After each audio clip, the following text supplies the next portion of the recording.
Ao findar o labor desta vida, quando a morte ao teu lado chegar, que destino há de ter a tua alma? Qual será no futuro o teu lar? No início do ano 2021, um fazendeiro, dirigindo o seu trator, notou uma grande pedra em seu caminho e atirou do caminho.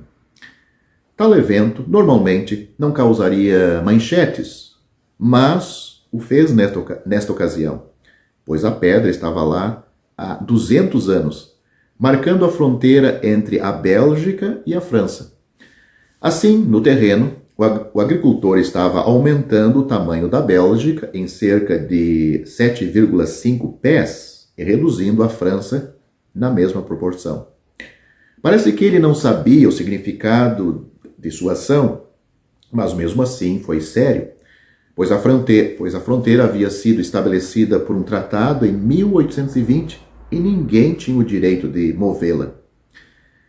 Isso me lembra de um limite que Deus estabeleceu entre certo e errado, verdade e erro, bem e mal. Algumas pessoas negam sua existência ou a ignoram, enquanto outras pensam que pode decidir por si mesmas onde elas se encontram. No entanto, permanece fixo e todos nós o transgredimos, fizemos essa transgressão. Porque não há homem justo sobre a terra, que faça o bem e não peque. É assim que diz o sábio Salomão, em Eclesiastes capítulo 7, versículo 20.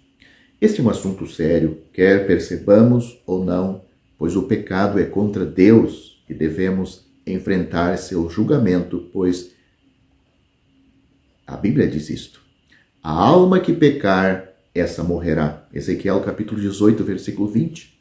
Os ímpios serão lançados no inferno. Salmo capítulo 9, versículo 17.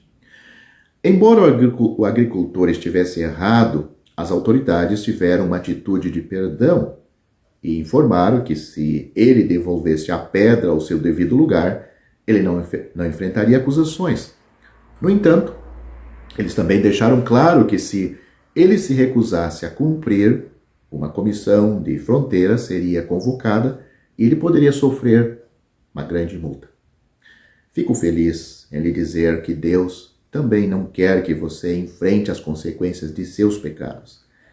E Ele oferece uma solução misericordiosa para você. O Senhor é longânimo para conosco, não querendo que nenhum se perca, senão que todos cheguem ao arrependimento. Diz Pedro na sua segunda epístola, no capítulo 3, versículo 9. No entanto, ao contrário do homem que devolveu a pedra, você não pode consertar as coisas sozinho. Somente Deus poderia tomar as medidas necessárias, e assim o fez, enviando o seu Filho, Jesus Cristo. Ele enviou este amado Filho ao mundo. Ele, o Filho, o puro, santo e sem pecado, carregou o julgamento por nossos pecados quando sofreu e morreu na cruz. Ele foi ferido pelas nossas transgressões, moído pelas nossas iniquidades. O castigo que nos traz a paz estava sobre ele, e pelas suas pisaduras fomos sarados. É isto que diz o profeta Isaías no capítulo 53, versículo 5. Ele, Cristo, o Filho, não conheceu o pecado, mas Deus o fez pecado por nós, para que nele fôssemos feitos justiça de Deus. 2 Coríntios capítulo 5, versículo 21.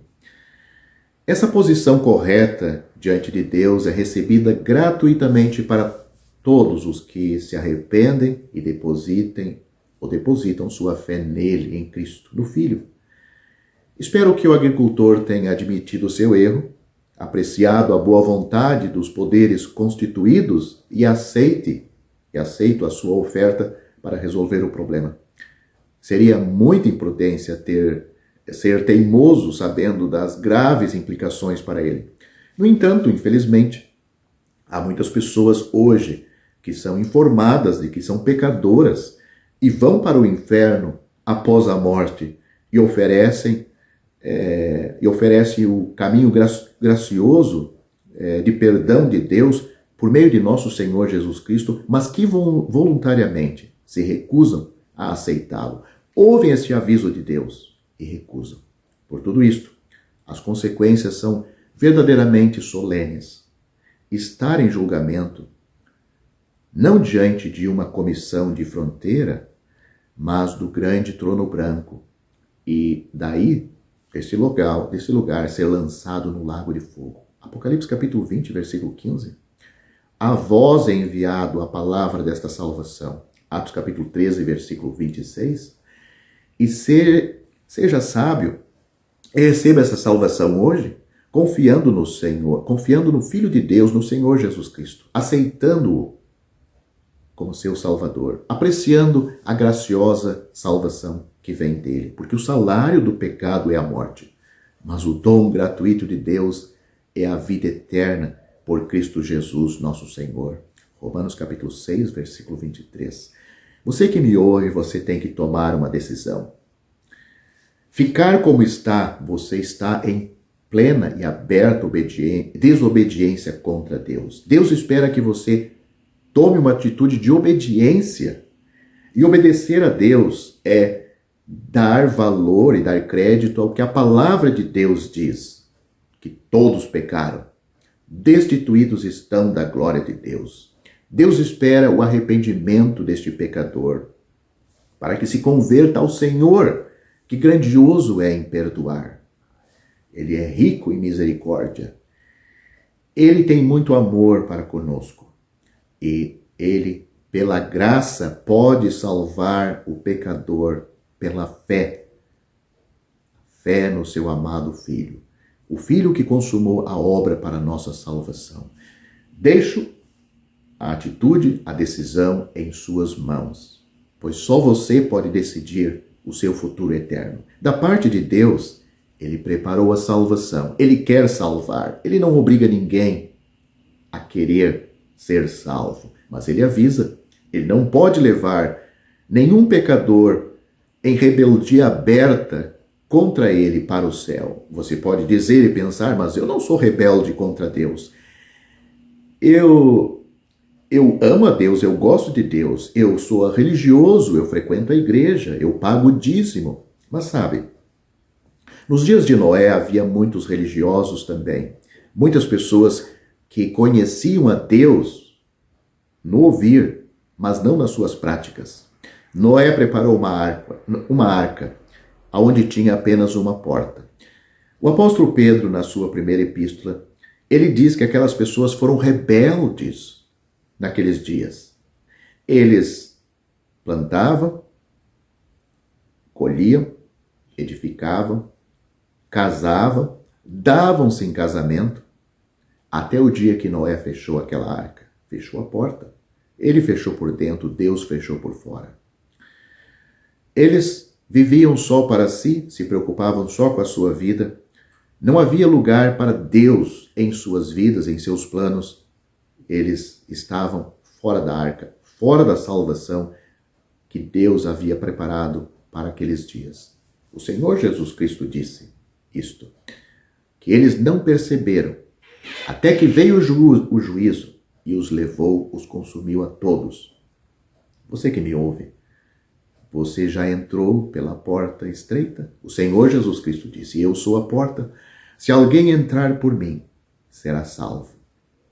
Você já entrou por essa porta? João capítulo 10, versículo 9.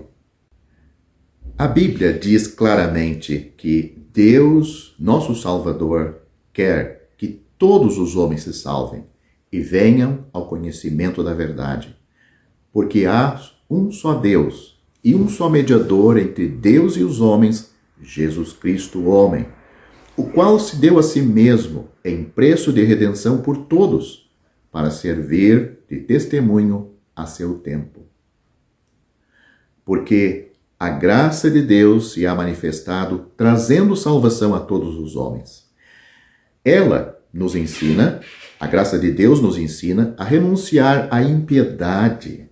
A mesma graça que nos salva, ela nos ensina a renunciar à impiedade e às paixões mundanas e a viver de maneira sensata, justa e piedosa nesta era presente, enquanto aguardamos a bendita esperança, a gloriosa manifestação do nosso grande Deus e Salvador, Jesus Cristo.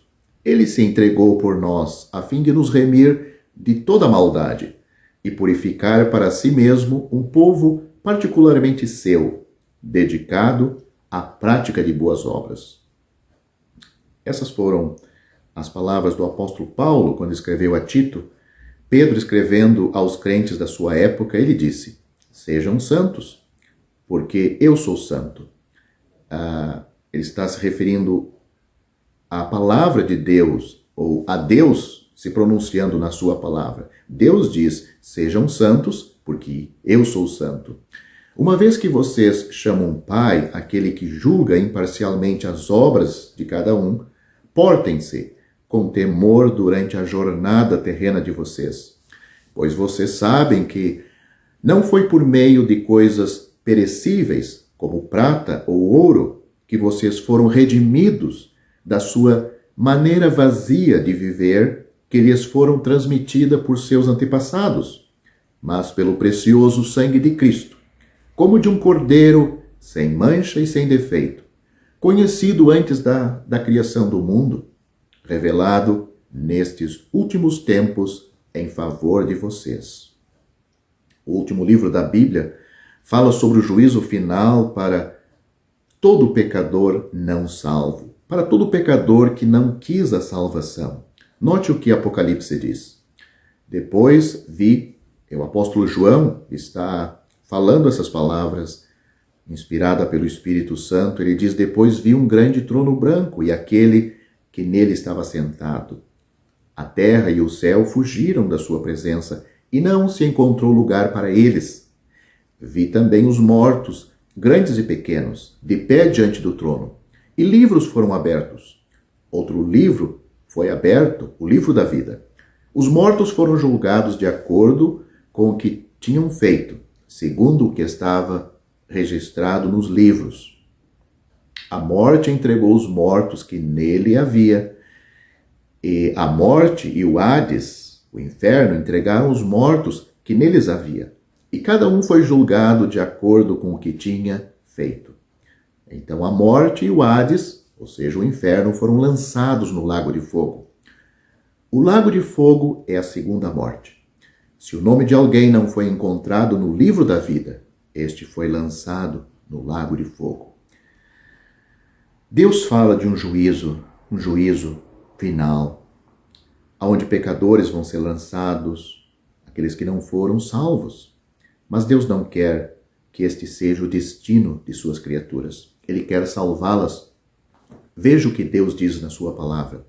O Senhor não demora em cumprir a sua promessa, como julgam alguns. Pelo contrário, Ele é paciente com vocês, não querendo que ninguém pereça, mas que todos cheguem ao arrependimento. Porque Deus amou, porque Deus tanto amou o mundo que deu o seu Filho unigênito, para que todo aquele que nele crê não pereça, mas tenha vida eterna. Porque Deus enviou seu Filho ao mundo, não para condenar o mundo, mas para que este mundo fosse salvo por meio dele. Quem nele crê não é condenado, mas quem não crê já está condenado, por não crer no nome do unigênito Filho de Deus. Quem crê no Filho tem a vida eterna. Já quem rejeita o Filho não verá a vida, mas a ira de Deus permanece sobre ele, sobre esta pessoa. Esses versículos que eu citei estão em 1 Timóteo capítulo 2, versículos 3 a 6, Tito, capítulo 2, versículos 11 a 14, 1 1 Pedro, capítulo 1, do versículo 16 a 20. Apocalipse, capítulo 20, do versículo 11 a 15. 2 Pedro, capítulo 3, versículo 9. E o Evangelho de João, o capítulo 3, do versículo 16 a 18 e o versículo 36. Você que me ouve, finalizo lhe fazendo um apelo, um convite. Fuja para junto de Cristo. Descanse nele para a sua salvação, pois fora dele você está em grande perigo. A morte chega antes do que pensamos e antes do que queríamos. Ela não avisa. Se você partir hoje para a eternidade, aonde você vai abrir os seus olhos? Aonde você vai estar por toda a eternidade? No céu? Você só irá para o céu se você foi salvo por Cristo. Ou vai abrir os seus olhos no inferno, por ter rejeitado a Cristo. Não é por quantos pecados você cometeu, mas sim pela sua rejeição a Cristo. Você leva um fardo imenso de pecados para a eternidade. Não tem como você entrar no céu. É impossível. A porta está fechada. Hoje, o Senhor Jesus Cristo diz: eu sou a porta. Se alguém entrar por mim, será salvo. Mas isto você faz enquanto está em vida. Este assunto não pode ser deixado para outro resolver por você. Se você não resolver, se você não assumir o seu compromisso, este compromisso entre você e Deus, ninguém pode fazer. Padre, pastor, missionário, todos eles não podem decidir por você. Pode deixar neste mundo uma quantidade alta de dinheiro para que este assunto seja resolvido. Meu prezado ouvinte, desista desta ideia. É você mesmo. Você vai estar na eternidade no lugar que você escolher. Você pode estar dizendo e pensando: eu escolho ir para o céu. Esta escolha verdadeira inclui você reconhecer que é merecedor do inferno. Inclui você buscar o Salvador para ter uma nova vida. Aqui, já, agora. Você não pode querer viver a vida de um pecador e querer ter um lugar no céu. Você pode ter bons pensamentos, pode ter o desejo, mas tem que ter mais do que isto. Você tem que ter uma atitude, uma ação da sua parte de realmente compreender. Você precisa ser salvo. Todo salvo não está arrependido. Não.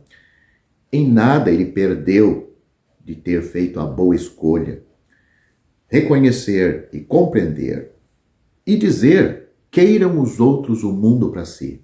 Queiram eles riquezas e delícias aqui. Mas eu buscarei meu Jesus sempre para mim, sempre para mim. Portanto, você creia no Senhor Jesus Cristo como um pecador arrependido, do qual você é. Eu sou o pecador, mas fui salvo. Você pode ser salvo pela graça de Deus, porque pela graça sois salvos por meio da fé. Isto não vem de vós, é um dom de Deus. Não vem das obras, para que ninguém se glorie.